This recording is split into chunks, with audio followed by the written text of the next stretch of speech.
যদি বলেন অন্যায় করেছি ফাঁসি দিয়ে দেন আমাকে, নাকি কিয়ামতের মাঠে উঠি আমি আল্লাহর কাছে যে আল্লাহ এই কথা বলেছিলাম, ফাঁসি দিয়ে দিয়েছে আমাকে। সুবহানাল্লাহ। ইহুদির দালাল পর্যন্ত শুনতে হবে।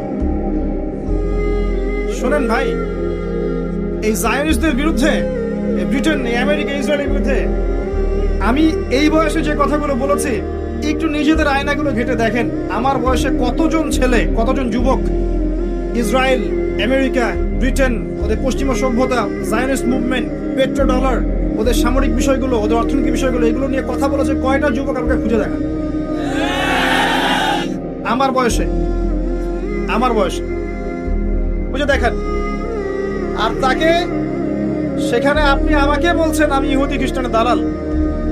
এই কথাটা এত সহজ হয়ে গেছে আমাদের। ওই যে ডক্টর জাকির নায়েক একবার বলেছিলাম যে মাশাআল্লাহ তিনি খুব ভালো কাজ করেন, কিন্তু ইহুদি খ্রিস্টানের দালাল। যেই মানুষটার দাওয়াতে লক্ষ লক্ষ মানুষ ইসলাম কবুল করলো, তাকে আমরা বানিয়ে দিলাম ইহুদির দালাল। এই কথাগুলো এত সহজ হয়ে গেল কিভাবে? যদি সে তার যোগ্য না হয়, তাহলে এই অপবাদ তো আমার কাঁধে আসবে কি আমাদের মাঠে।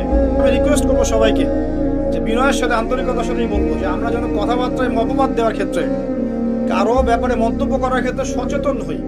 আল্লাহ পাক বোঝার তৌফিক দান করুন। কারণ আমরা সবাই এক, আমরা সবাই এক, আমরা সবাই মুসলিম, আমরা মুমিন, আমরা সবাই আল্লাহর বান্দা, রাসূলের উম্মত।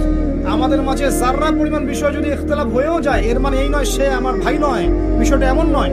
বরং সবাইকে ভাই ভাই নিয়ে উম্মাকে ঐক্যবদ্ধ করেই সামনে এগোতে হবে। তখনই দেখবেন ইসলামের শত্রুদের বুক কাঁপছে, তার আগে কাঁপবে না। যদি আপোষে আমরা আপোষে ভাবে মিল মহব্বত বাদ দিয়ে একে অপরের পিছনে গাদা ছড়াছড়ি করতে থাকি, তাহলে কি হবে জানেন? তাহলে হাসতে হাসতে ওরা আমাদের উপর ডমিনেশন করে ফেলবে, আমরা কিচ্ছু করতে পারবো না। আল্লাহ পাক এই সহজ বিষয়গুলো বোঝার আমাদেরকে তৌফিক দান করুন। আমরা সবাই একে অপরের ভাই, একে অপরের কল্যাণকামী।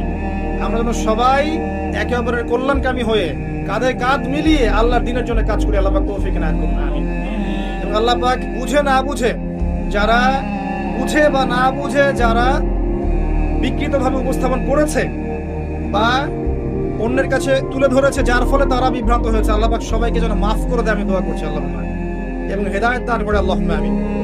ইউটিউবারদেরকে বলবো, প্রচার করার সময় 100% আমানতদারিতার পরিচয় দিবেন এবং সৎ থাকবেন, যেন আপনার ভুল প্রচারে এমন কিছু প্রচার না হয় যাতে উম্মার ক্ষতি হয়ে যায়, উম্মার মাঝে ফাটল সৃষ্টি হয়, একজন আলেম আরেকজন আলেমের বিরুদ্ধে ভুল মন্তব্য করে ফেলে।